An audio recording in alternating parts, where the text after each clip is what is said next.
এবার বাড়িসুদ্ধ সকলের প্রশ্ন মুখে বিধ্বস্ত হয়ে পড়ল আয়ুষ। হ্যাঁ বন্ধুরা, ভিডিওতে লাইক দিয়ে দেখতে থাকুন। যে মুহূর্তে কিনা ইন্দ্রাণী গাঙ্গুলি বলতে থাকে যে সেদিন যখন আমি কুসুমকে স্পষ্ট করে জিজ্ঞেস করেছিলাম এই গোটা ঘটনা সম্পর্কে, যে কুসুম সেই ঘটে যাওয়া ঘটনাটাকে নিয়ে তোমার মনে তো বিন্দুমাত্র কোনো রকম কোনো আক্ষেপ নেই, সেরকমটা যদি থেকে থাকে তাহলে তুমি আমাকে বলো। কিন্তু সেদিন ও চুপ করে সবটা কেন সহ্য করে গেলো, কেন আমার কাছে সবটা সুস্পষ্ট করে বললো না?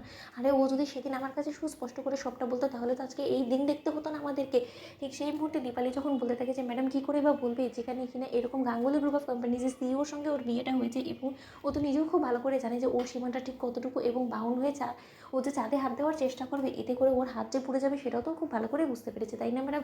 তাহলে শুধু শুধু কুসুমকে দোষারোপ করে তো কোনো রকম কোনো লাভ নেই ম্যাডাম। আসলে কি বড়লোক বাড়ির ছেলেদের অভ্যেসই এরকম, মেয়েদের জীবন নিয়ে ছেলেখেলা করবে এবং যতদিন পর্যন্ত ওরা সার্ভিস দিতে পারবে ততদিন পর্যন্ত ওদেরকে খুব আদরে রাখবে, এবং যখন কিনা ওদেরকে ব্যবহার করা শেষ হয়ে যাবে ওদেরকে ছুঁড়ে ফেলে দিবে। তাই তো আয়ুষবাবু, এটাই তো তোমার মূলত লক্ষ্য ছিল। তার জন্য তো সেদিন বিয়ের মতন এরকম একটা গুরুত্বপূর্ণ জিনিসটাকে নিয়েও তোমরা ওকে নিয়ে ছেলেখেলা করেছো, এবং অতঃপর আজকে আমাদেরকে এইসব কিছু বরদাস্ত করতে হচ্ছে। ঠিক সেই মুহূর্তে আয়ুষ বলতে থাকে যে খবরদার দীপালি আন্টি, সবটা মুখ বুঝে সহ্য করছি বিদায় তুমি কুসুমের অন্যায়ের সকল দোষ আমার উপরে চাপিয়ে দিয়ে আমাকে যদি সকলের সামনে অপরাধী প্রমাণ করতে উঠে পড়ে লাগো তাহলে কিন্তু সেটাও আমি মুখ বুঝে মেনে নেবো না। ঠিক সেই মুহূর্তে দীপালি যখন ঠাটি আয়ুষকে চড় মারে, এবং মীনাক্ষী বলতে থাকে যে দীপালি, তোমার সাহস তো কম না, সামান্য একটা স্টাফ হয়ে তুমি আয়ুষের গায়ে হাত তোলো। তুমি ভুলেছো না যে যে থালায় তুমি খাও সেই থালায় কিন্তু তুমি ফুটো করছো। ঠিক সেই মুহূর্তে দীপালি বলতে থাকে যে এরকম একটা অপরাধীকে আমি যে সামান্য একটা চড় মেরেছি সেটাই তো আমার মনে হচ্ছে যে কম হয়ে গেছে, কারণ আমি কুসুমকে দেখেছি যে গুমড়ে গুমড়ে শেষ হয়ে যাওয়া কাকে বলে। কুসুমের চোখের জল আমি নিজে দেখেছি, কুসুম কাঁদছিল যখন কিনা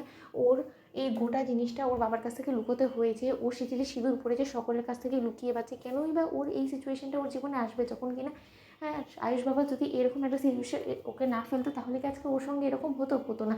শুধুমাত্র আয়ুষ বাবার কারণে আজকে ওর জীবনটা তছনছ হয়ে গিয়েছে, শুধুমাত্র আয়ুষ বাবার কারণে আজকে কুসুমকে বাড়ি ছেড়ে পালিয়ে যেতে হয়েছে, সকলের কাছ থেকে মিথ্যাচার করতে হয়েছে, সকলের কাছে ও একটা অপরাধীতে পরিণত হয়ে গিয়েছে।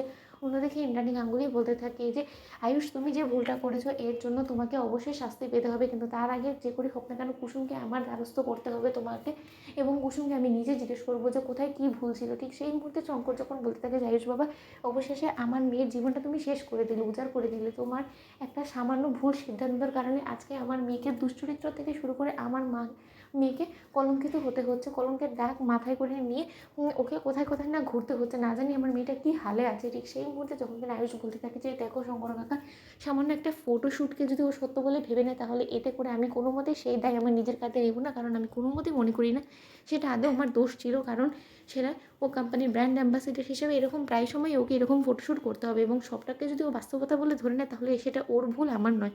তো বন্ধুরা, লাইক কমেন্ট শেয়ার করো, সাবস্ক্রাইব করতে ভুলো না।